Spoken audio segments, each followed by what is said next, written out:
ভোলাবাসী কতটা দুর্ভাগা, নিকট আত্মীয় স্বজন মারা গেলে জানাজায় অংশগ্রহণ করতে পারে না মানুষ। লিটারেলি অভিশাপ যায় ভোলাবাসীদের। কারণ ভোলা হচ্ছে এমন একটা জায়গা, বাংলাদেশ থেকে বিচ্ছিন্ন একটা জায়গা, সড়কের সাথে কোনো যোগাযোগ নাই ভোলার সাথে। এবং ভোলা থেকে মানে ভোলার অবদান বাংলাদেশে কতখানি সেইটা নিয়ে যদি বলতে চাই তাহলে 2-1 রাত পার হবে ভাই, বললে শেষ করতে পারবো না। কারণ ভোলাতে বাংলাদেশের যে 7 জন বীরশ্রেষ্ঠ তার মধ্যে একজনের বাড়ি কিন্তু ভোলা। তো ওনার বাড়িতে যে ঢুকবো যে রাস্তা, সেইটারও ধন্যদোষ আমি দেখে আসছিলাম। আমাদের ভোলাতে অনেক বড় বড় নেতা হয়েছে, এমপি হয়েছে, মন্ত্রী হয়েছে, কিন্তু সেতু হয় নাই। সেতুটা কেন জানে হয় নাই।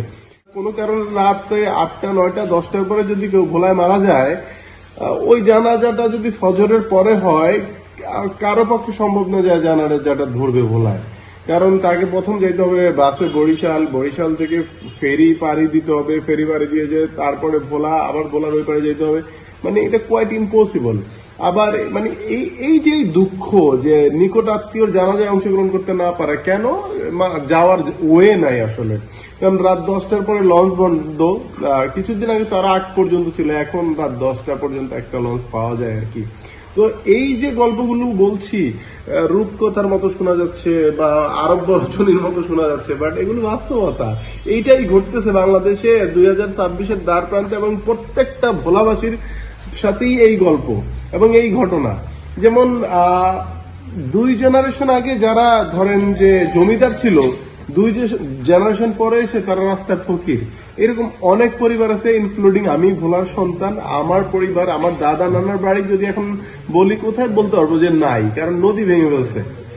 চরের মধ্যে কি মাঝের চর উঠছে, সেখানে হচ্ছে দাদা নানার বাড়ি। এখন সেখানে কে যায় মারামারি করবে, কোনটা আমার জায়গা, কোনটা আমার নানা বাড়ি, দাদা বাড়ি, এগুলো কে আইডেন্টিফাই করবে? তো এই হচ্ছে সামগ্রিক পরিস্থিতি। এবং এইটা আমি রাহুল সীমান্ত আমার পরিবারের গল্প বলছি, এরকম হাজার লক্ষ গল্প ভোলাবাসী আপনাদেরকে শোনায় দিতে পারবে। তো সকল কিছু সমাধান হওয়া সম্ভব একটি মাত্র সেতুতে, সেটা হচ্ছে ভোলা বরিশাল সেতু। এবং ভোলা বরিশাল সেতু হলে শুধুমাত্র ভোলাবাসী উপকৃত হবে, এইটা ভাবার কোনো সুযোগ নাই। কারণ ভোলা মূলত হচ্ছে একটা সম্পদশালী জেলা। এখানকার খনিজ সম্পদ বলেন, এখানকার মৎস্য বলেন, এখানকার শস্য বলেন, এখানকার গ্যাস বলেন, এখানকার বিদ্যুৎ বলেন, কি নাই ভোলাতে। এবং একটি সেতুর মাধ্যমে এইগুলো বাংলাদেশের প্রতিটা নাগরিকের দ্বার প্রান্তে পৌঁছে দেওয়া সম্ভব।